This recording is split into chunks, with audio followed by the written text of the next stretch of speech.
Gracias, amigo, por estar con nosotros en un nuevo encuentro con la ciencia, un poco peculiar, curioso, porque estamos 28 de julio del 2020.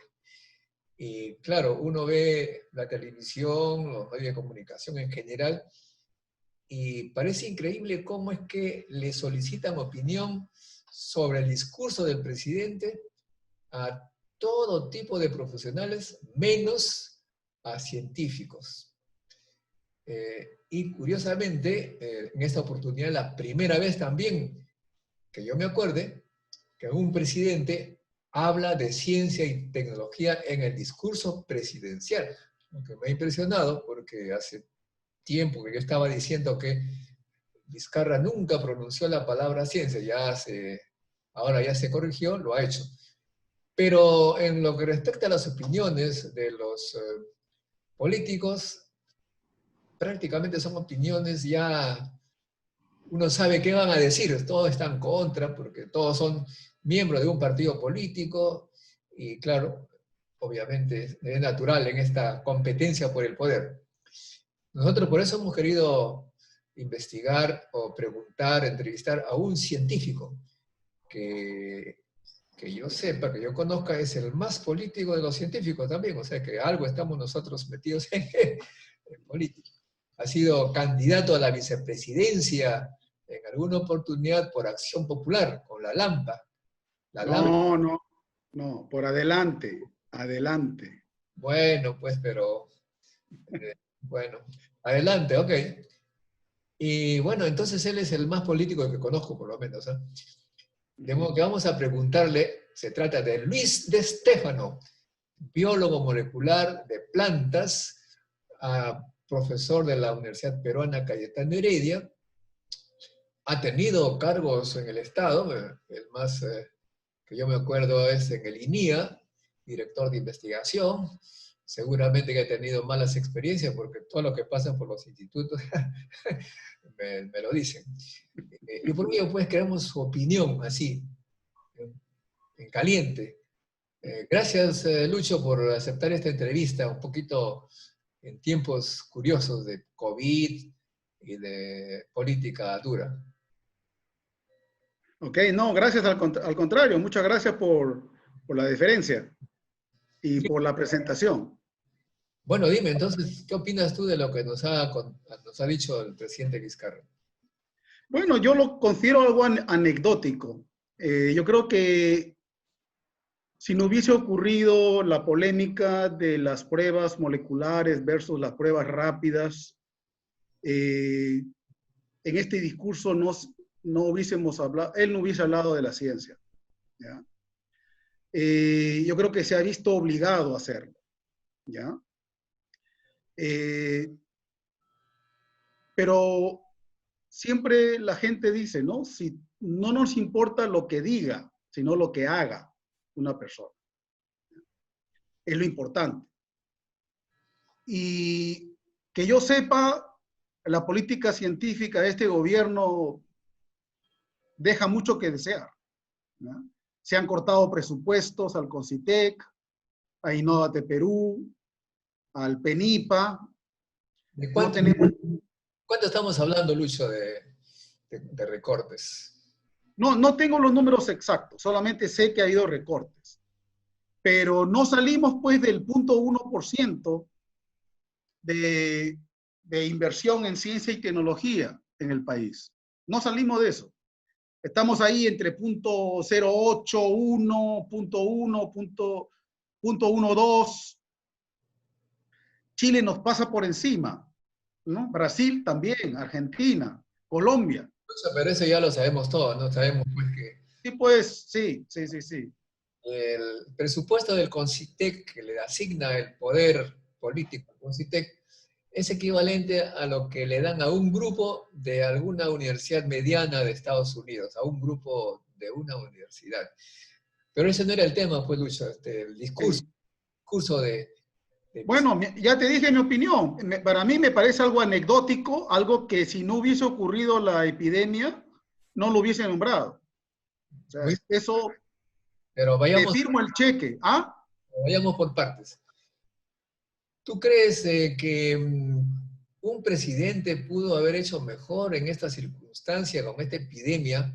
Porque no hay que ser adivinos ni genios para saber exactamente cómo son las cosas, o sea, hay mucha experiencia.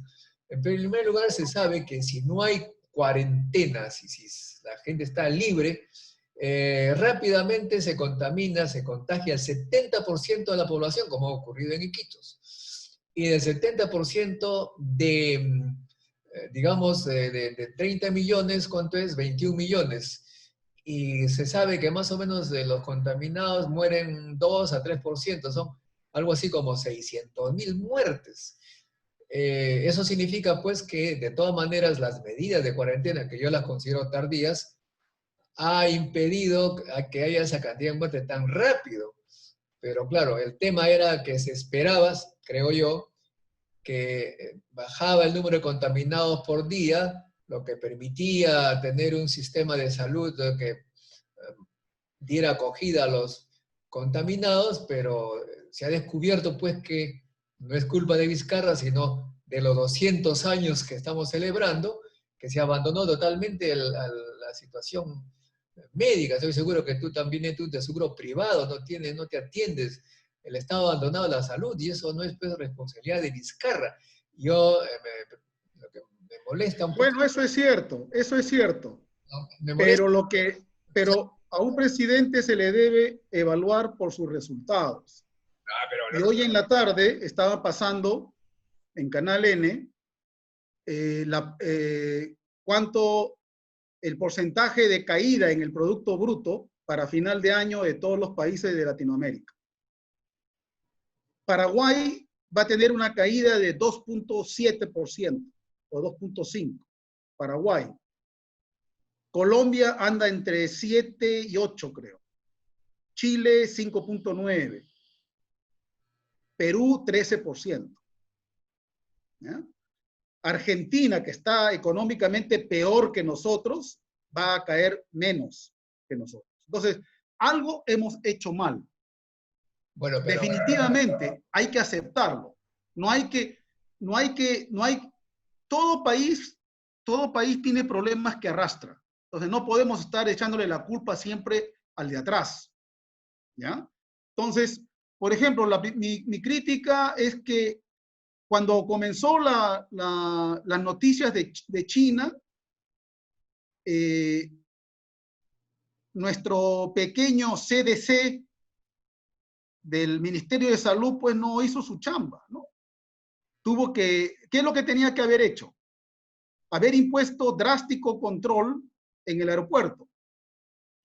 No solamente una declaración jurada, no. Mucho más de lo que se hizo. Número uno. Dos, inmediatamente formar un equipo, ¿ya? Un task force, como se dice en Estados Unidos, ¿ya? Y que comenzara, por ejemplo, a importar kits de diagnóstico, ¿ya? Lo máximo que se pueda, ¿ya? En medio de la pandemia, más o menos por abril, Colombia importó de Abbott más de 1 millón de kits para diagnóstico rápido. En el Perú, en algún momento se hizo el cambio de pruebas moleculares a pruebas rápidas. Y eso ha sido un error. No hay necesidad de explicarlo. El problema con la técnica rápida es que te da falso negativo durante los primeros 7, 8 días. Entonces, ahí se han cometido errores, ¿no?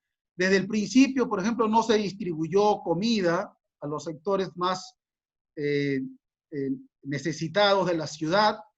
Se les debió decir, quédate en tu casa que te vamos a llevar una canasta para que tú puedas preparar alimentos. ¿Ya? El ejército hubiese podido usar su logística, el Estado con su poder de compra, hacer compras al por mayor para rebajar los costos y diariamente o cada 3 o 4 días llevar estas cajas de víveres a los sectores más necesitados de Lima. Eso se pudo haber hecho. Se pudo haber hecho, no se hizo. No les dio la gana. Entonces, se han cometido errores. Pero Lucho, un momentito, ahí tienes pues una contradicción, porque por un lado tú dices que estamos con un bajón en la producción, el PBI va a disminuir drásticamente, porque justamente hubo cuarentena, y el hecho de que se le reparta a la gente comida sin trabajar, cosa que también yo estoy de acuerdo, por supuesto, hubiera bajado más todavía la producción, el PBI hubiera sido más reducido, o sea que de todas maneras hay una especie... No, porque alguien tenía que preparar los productos. O sea, la industria de alimentos básicamente no paró. Además, el propósito de la cuarentena era preparar a los servicios de salud. Preparar. Se debió inmediatamente importar unidades UCI completas, 1.000, 2.000, respiradores, etcétera. Todo eso se pudo haber hecho. ¿Ya? Pero pues con el sistema de compra estatal, tú sabes que uno compra en cualquier instituto científico, tú lo debes saber mejor que yo, en el IPEN, ordenas en marzo, ¿no? Un kilo de cloruro de calcio y te lo entregan en noviembre, ¿no? Y no estoy mintiendo, ¿o no? Tú sabes que eso es cierto. Eso es cierto, pero Entonces, nuevamente estamos hablando de lo que se hizo referencia al inicio, ¿no? claro, ahí se cometió error. La cuarentena debió ser solamente para preparar, ¿no? A la infraestructura de emergencia, ¿ya? Hace poco, no sé, no he verificado, pero vi un video donde el presidente de El Salvador estaba inaugurando un hospital con 1.000 camas UCI, 1.000 camas, El Salvador, que lo habían construido, no sé, en un mes, 2 meses, rápidamente. Ahora, eso yo lo vi en un video que me llegó por WhatsApp. Realmente confieso que no lo he verificado, no sé si es una noticia falsa, tú sabes que en esta época uno no puede estar seguro. Pero si eso es cierto y El Salvador lo pudo hacer, ¿por qué no lo pudimos hacer nosotros? Bueno, buena pregunta, pero de todas maneras creo, me parece, que la cuarentena ha servido para no tener tantos muertos. Pero ahora que se abrió la cuarentena, obviamente ocurre lo que tenía que ocurrir, está aumentando y eso no es pues responsabilidad directa de este gobierno. No, pero no, es que el problema es que tenemos el sistema de salud colapsado. A No eso, hay camas. a eso me refiero. Tú ponte a pensar, si en el Perú tuviésemos, hubiésemos tenido al inicio de la epidemia, imagínate, 10.000 camas UCI, 10.000. ¿Cuántas vidas se hubiesen podido salvar? Pero nuevamente estamos hablando de que esa responsabilidad no es de este gobierno, es del colapsado sistema de salud que tenemos. Yo pago al e-salud, pero nunca me atienden en e-salud, imagínate. No, yo también pago, a mí también me descuentan, de mi sueldo me descuentan salud, Y nunca pero yo no uso salud. no te atienden. ¿Mm? Quisiera que te atendieran, pues te mandan a 4 meses después. Entonces, un gobierno que recibe ese sistema de salud, pues tampoco no le puedes echar la responsabilidad. Me refiero a los políticos, ¿ah? Nosotros que no somos tanto, podemos decirlo, pero estos políticos que han gobernado el Perú durante tanto tiempo, no tienen derecho a decir ese tipo de cosas cuando son los responsables de esta situación, ¿no? ¿No crees tú? Bueno, sí y no, porque este gobierno también pudo haber hecho desde que tomó el control del país, ¿ya? Creo que fue en marzo del 18, ¿no? Ya se habían podido hacer cosas en 2 años. Se ha podido hacer una revolución en la salud. ¿Ya? Claro, lo que tú quieres dar a entender es que no hubo una señal que quería cambiar las Por cosas. supuesto, Eso es por cierto. supuesto. Ok, Lucho, pero volviendo entonces para terminar, sobre el discurso. Tú dices que ha sido un fracaso este tratamiento de la epidemia debido a que científicamente no se han tomado las decisiones. Al comienzo, por supuesto, y el doctor Ernesto Bustamante, tú sabes, él ha estado casi solo peleando que se haga pruebas moleculares desde el comienzo, Claro, sí. ¿no? Y hacer un trabajo epidemiológico fino de seguir a la persona contagiada y seguir a toda la familia y a todos los contactos, ponerlos bajo vigilancia, etcétera, etcétera. Eso se debió hacer cuando teníamos recién 20, 30 casos. Y Esto ahora, no hubiese explotado. y ahora ya estamos en la situación, tú sabes. ¿Cuál sería Así es. qué tendríamos que hacer? ¿Qué tendría que hacer el gobierno? Bueno, ahorita realmente eh, tenemos que estar balanceando, ¿no? Y esta es una opinión, entonces yo no soy economista, pero hay que balancear la economía, ¿ya? Y la salud. No se puede decir, no, la salud es más importante que la economía, porque al final, la gente que necesita trabajar todos los días para poder comer, tú tienes que darle una alternativa. O le llevas alimentos, ¿ya? O le llevas alimentos cada 3, 4 días para que pueda comer, o si no, esa persona tiene que salir a trabajar. Si no, lo vas a matar de hambre. Además, hay una cosa, en los peores días del ajuste económico del año 90, por ahí vi una cifra. ¿Cuántos muertos produjo ese ajuste económico? ¿Ya? No la Esa conozco. cifra, esa cifra la tienen bien clarita en Argentina cuando hubo el crack del 2001-2002. Y los argentinos le han puesto números. Y están llegando a la conclusión que en ese crack económico, que fue terrible, que la economía cayó 12%, ¿ya? En el 2001. La pobreza llegó casi hasta 70%. La pobreza, ¿ya? Murieron una cantidad X, no tengo los números exactos, comparando ese número de gente que murió como consecuencia de esa catástrofe económica, los muertos por el COVID todavía no llegan a ese número. Son muy pocos. Pero, ¿Ya? pero Entonces, lo que estábamos hablando de que si es que se prioriza la economía, se hace la balanza, de todas maneras este gobierno no tiene otra alternativa que abrir las puertas para que salga la gente y eso va a significar más muertes y luego se le echa la... no, sí, pero en un escenario, donde tú tengas pruebas moleculares, que hagas unas 50,000 pruebas diarias, ¿ya? Que tengas 30,000 camas UCI, por decir, estoy dando un número.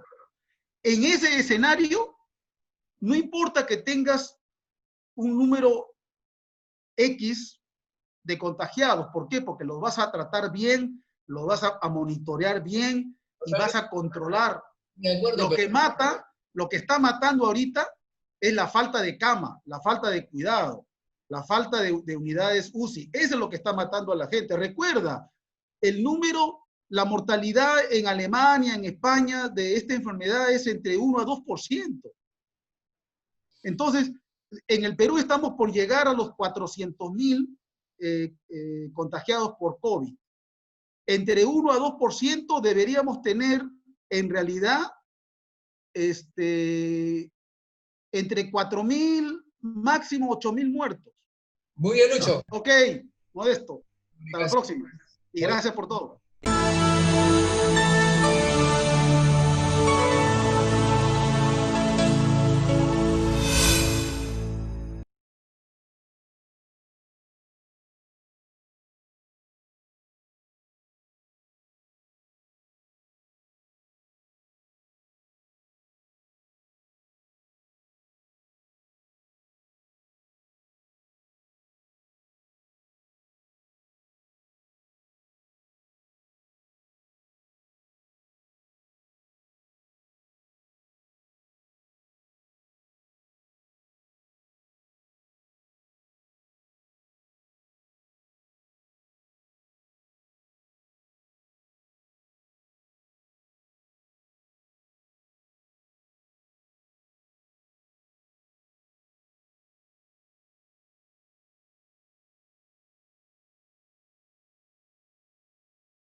¿ya?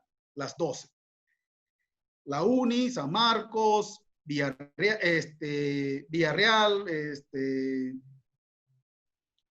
la Agraria, la Universidad de Trujillo, la de Arequipa, etc. 12. Creo que son 12 universidades, la de Huamán, etc. Listo. Y las llenas con gente reclutada de afuera, con posiciones tenure track de profesor principal, profesor asociado o profesor asistente, de acuerdo a sus calificaciones. Si tú tienes un postdoc que tiene 8 años de postdoc y tiene pues 15, 20 artículos, para mí califica como un profesor principal. Por supuesto. ¿Ya? Entonces, le pones una posición principal en una universidad como San Marcos, como la UNI, principalmente en los departamentos de ciencias duras, ingenierías, biología, química, física, matemática, y inundas esos departamentos académicos con gente que tenga turbante, que gente que venga de cualquier parte del mundo, los internacionalistas, y por supuesto también peruanos. Eso se puede hacer, Modesto. No, Yo he hecho mis cálculos. Necesitaríamos más o menos unos entre 2.000 a 3.000 profesores que tengan entre 30 a 35 años de edad, máximo, o hasta 40. bueno, Esa persona va a trabajar en el Perú hasta los 70. O sea que tú tienes 30 años de esa persona que va a producir para el país. Lucho, estamos totalmente de acuerdo. Tengo yo la misma idea que tú en ese campo, ¿no? Pero la diferencia está en que para hacer realmente, tomar esa decisión, influir en el Estado para que se tome esa decisión, se necesita más que un viceministerio, ¿no? Yo le llamo a eso la carrera del investigador, es decir, posiciones estables, bien remuneradas para que concurse cualquier persona del mundo. Pero en fin, ojalá pues, tú sabes que el señor Francisco Sagasti está, dicen, haciendo una propuesta, organizando una propuesta para la nueva gobernanza de la ciencia y tecnología en el Perú. ¿Te has enterado de ello? No. Me gustaría saber de qué se trata. Ha salido incluso una resolución, allá hay nombres de personas que van a hacer eso. No sé quiénes son, pero ellos están pensando en una especie de grupo asesor del presidente, ¿no? En todo caso, Francisco Sagasti me ha dicho que cuando ya tenga la propuesta, la prepropuesta, le vamos a entrevistar para que los científicos... Bueno, mira, hay otra cosa que tenemos que hacer en el Perú, Modesto, y déjame aprovechar los minutos finales para, o sea, todo lo que hemos hablado desde el comienzo de la entrevista es lo que se conoce en el lenguaje de políticas públicas para ciencia como policy for science, o sea, política para la ciencia. Pero en donde estamos en pañales en el Perú es en este otro concepto que se llama Science for Policy, ciencia para política pública. Y en el sistema anglosajón esto lo hacen, pero de una manera muy efectiva. Primero, el primer ministro inglés o de cualquier otro país de la comunidad del Commonwealth, ¿ya? Canadá, Australia, Nueva Zelanda, etcétera, etcétera, a la mano derecha del primer ministro, que es que realmente el jefe de gobierno, existe un Chief Scientific Advisor, ¿ya? O sea, consejero científico principal. Esa persona tiene una oficina a 20 metros del primer ministro, con 30 personas. Y son los que hacen toda la prospectiva, se rompen la cabeza diciendo hacia dónde tiene que ir la parte de la política macro, ¿ya? Dónde hay que invertir, cuál es la ciencia que hay que poner mucho más, cuál es el campo científico que hay que poner mayor inversión, etcétera, etcétera. Pero la función del Chief Scientific Advisor tiene otra parte. Nombrar dentro de cada ministerio a un Chief Scientific Officer. O sea, a la mano derecha y cercana a la oficina del ministro está la oficina de esta persona. ¿Cuál es la función? La función de esa persona es que cada decisión de ese ministerio tenga una base científica. Bueno, justamente para eso se tiene la idea del Partido de la Ciencia, al que tú no te quieres inscribir. O sea, científico, que los ministerios tengan su parte científica, que las decisiones se tomen bajo conocimiento científico y que no se Por tomen supuesto, la por nube. supuesto. Las decisiones tienen que ser basadas en evidencias. A eso Por me... ejemplo, si hubiésemos tenido eso, no tendríamos ahorita moratoria de transgénicos, no tendríamos no habría ocurrido ese enamoramiento en el Ministerio de Agricultura por los productos orgánicos, ¿ya? Porque los productos orgánicos tienen una eficiencia que va entre del 40 al 80% de la agricultura convencional. O sea, no es eficiente para la producción de alimentos. Que sea para la producción exportadora, muy bien. Está bien, si hay gente que quiere comprar, que lo compre. Pero tendría que, lo que tú pierdes en eficiencia, en rendimiento por hectárea, tendría que estar compensado por un precio bien alto a nivel mundial, ¿no? El diferencial del orgánico sobre el convencional. Bueno, ok, Lucho, pero volviendo entonces para terminar sobre el discurso. Tú dices que ha sido un fracaso este tratamiento de la epidemia debido a que científicamente no se han tomado las decisiones. Al comienzo, por supuesto, y el doctor Ernesto Bustamante, tú sabes, él ha estado casi solo peleando que se haga pruebas moleculares desde el comienzo, Claro, sí. ¿no? Y hacer un trabajo epidemiológico fino de seguir a la persona contagiada y seguir a toda la familia y a todos los contactos, ponerlos bajo vigilancia, etcétera, etcétera. Eso se debió hacer cuando teníamos recién 20, 30 casos. Y Esto ahora, no hubiese explotado. y ahora ya estamos en la situación, tú sabes.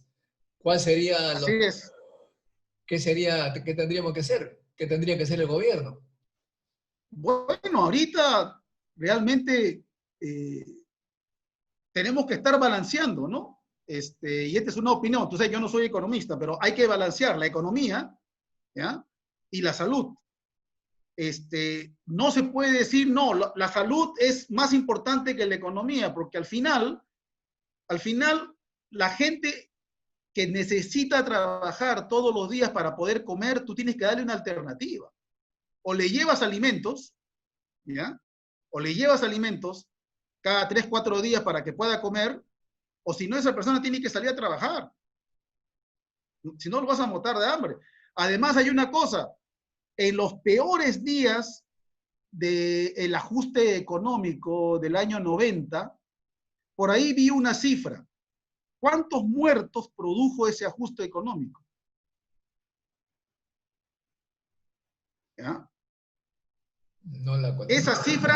Esa cifra la tienen bien clarita en Argentina cuando hubo el crack del 2001-2002.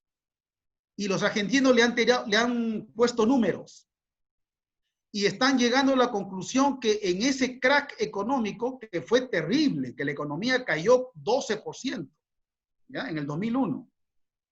La pobreza llegó casi hasta 70%. La pobreza, ¿ya? Murieron una cantidad X, no tengo los números exactos, comparando ese número de gente que murió como consecuencia de esa catástrofe económica, los muertos por el COVID todavía no llegan a ese número. Son muy pocos. Pero, Entonces, lo que estábamos hablando de que si es que se prioriza la economía, se hace la balanza. De todas maneras, este gobierno no tiene otra alternativa que abrir las puertas para que salga la gente, y eso va a significar más muertes, y luego se le echa la... No, sí, pero en un escenario, donde tú tengas pruebas moleculares, que hagas unas 50.000 pruebas diarias, ¿ya? Que tengas 30.000 camas UCI, por decir, estoy dando un número. En ese escenario, no importa que tengas un número X de contagiados. ¿Por qué? Porque los vas a tratar bien, los vas a monitorear bien y vas a controlar.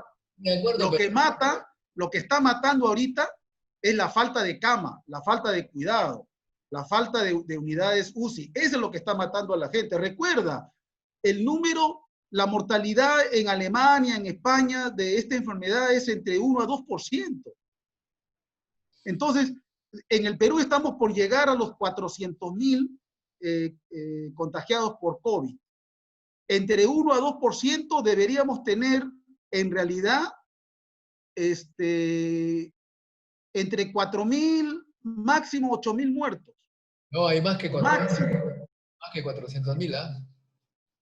Ya, bueno, pero estoy yendo con las cifras oficiales.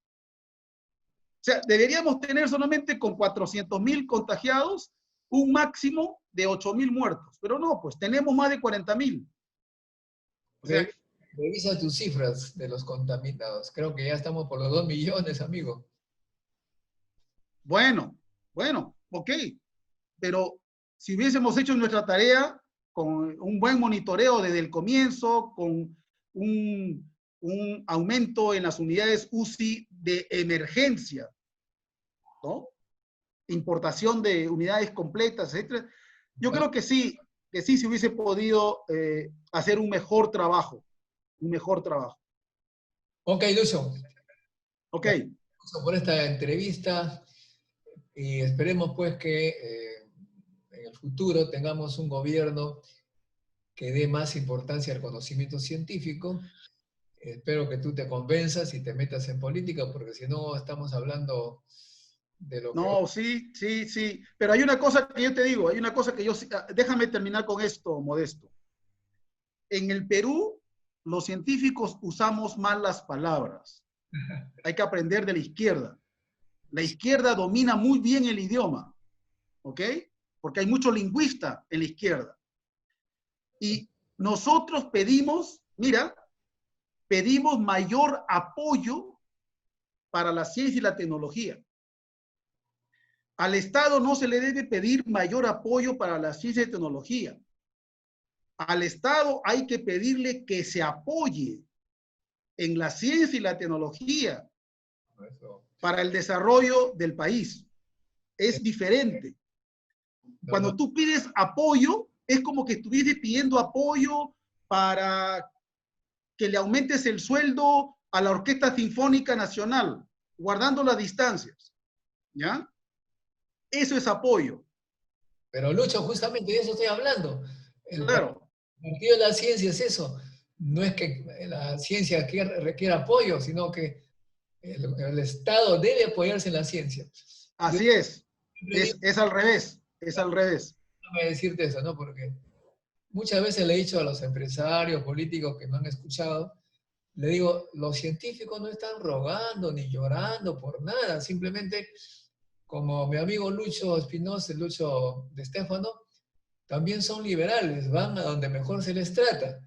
Y claro, ellos toman su maleta y se van pues a París, a Washington, California, Boston. No hay ningún problema, los científicos no tienen problemas, el que tiene problema es el Perú, que no quiere usar la ciencia y está pues, sigue con la historia de las materias primas, que el primer ministro dice que el Perú es minero, y etcétera, etcétera. O sea, básicamente, totalmente de acuerdo contigo. Tenemos más o menos las mismas ideas, solo que tú eres un poquito más, quiere bajar a viceministerio y no te quiere meter en política. No, sí me quiere meter en política, pero hay una cosa que yo te digo. Por ejemplo, para ya terminar, la salida para mí de esta crisis es por el lado de la libertad, no es por el lado de más Estado, es por el lado de la libertad para liberar las fuerzas creativas del pueblo peruano y que pueda usar toda su creatividad con menor regulación, menor obstrucción, menor Estado, porque si tú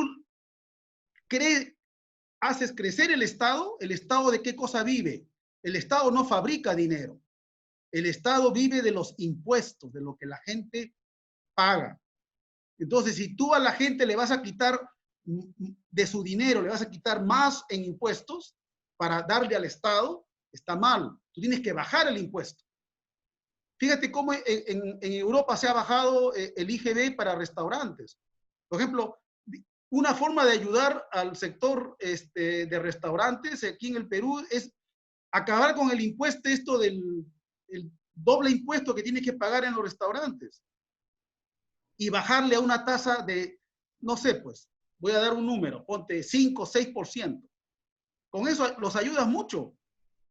¿Ya? Ahí sí. Entonces, es bajar los impuestos. Eso es lo que hay que hacer ahora, bajar los impuestos para que la economía explosione. Relajar también, flexibilizar, por ejemplo, las leyes laborales. Flexibilizar mucho más. Entonces, ahí ya vamos a llegar a un problema ideológico como esto. Eso veo. Pero yo estoy seguro que tú y yo coincidimos casi en el 100% de qué es lo que queremos para el país, ¿ya?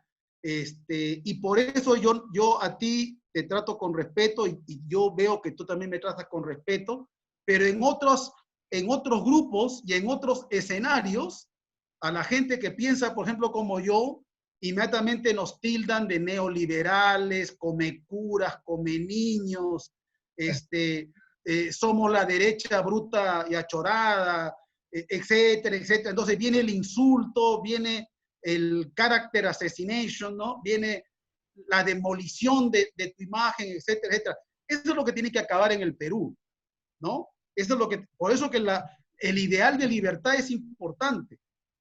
Es importante, hay que respetar las opiniones, la libertad de expresión y el respeto a la persona humana. Por eso para mí la minoría más valiosa en una sociedad es el individuo, es la minoría más pequeña, es el individuo. Pero la izquierda comete el error de hacer su política, lo que le llaman en el inglés identity politics, o sea, las políticas identitarias, donde comienzan a decir las mujeres, la comunidad LGTB, ¿no? Y comienzan a sectorizar, ¿no? Por diferentes grupos a la sociedad. Y así no puedes hacer, ¿no? Y con leyes diferentes para cada grupo, con cuotas. Yo no creo en cuotas. ¿Ya? Muy bien, Lucho. Yo creo en meritocracia. Muy bien, Lucho, me parece bien. La única diferencia que tengo es que tú quieres eliminar el Estado. No, por favor. No, necesitas un Estado fuerte, pero no necesariamente grande. Un Estado fuerte, pero no necesariamente grande, que haga realmente lo que tenga que hacer, darte educación, salud y seguridad. Seguridad, que no la tenemos, no la tenemos. Pero para eso se necesita, pues. Yo estuve 1 año y algo más en Alemania y me caían unos impuestos enormes, pero allí la salud era gratuita, la educación era gratuita, la seguridad era impecable y es el país que menos ha sufrido la pandemia porque tiene un Estado que cobra muchos impuestos. Sí, ok, pero déjame decirte, déjame recordar una cita de Milton Friedman. Milton Friedman decía, los países en desarrollo no deben hacer lo que hacen los países ricos. Deben copiar, escúchame, deben copiar lo que hicieron los países ricos para hacerse ricos. Ajá, bueno, buena. Eso es lo que tenemos que copiar.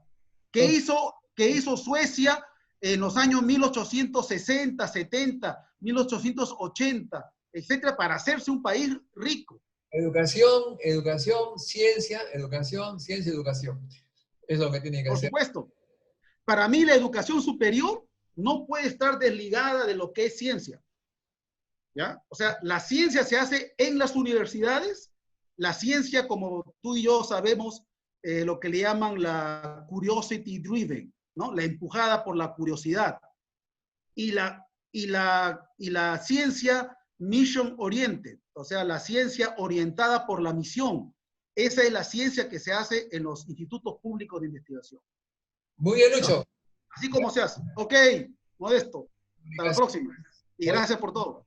Voy a tener que editarte porque ha sido larga la conversación. Gracias. Con nosotros, amigos, hasta un próximo encuentro con la ciencia. Chao. Chao, chao. No te vayas, Lucho, pero una pregunta. Sí, dime. Off the record, ¿en qué partido estás ahora tú? ¿En qué andas metido? No, yo colaboro con todas las personas que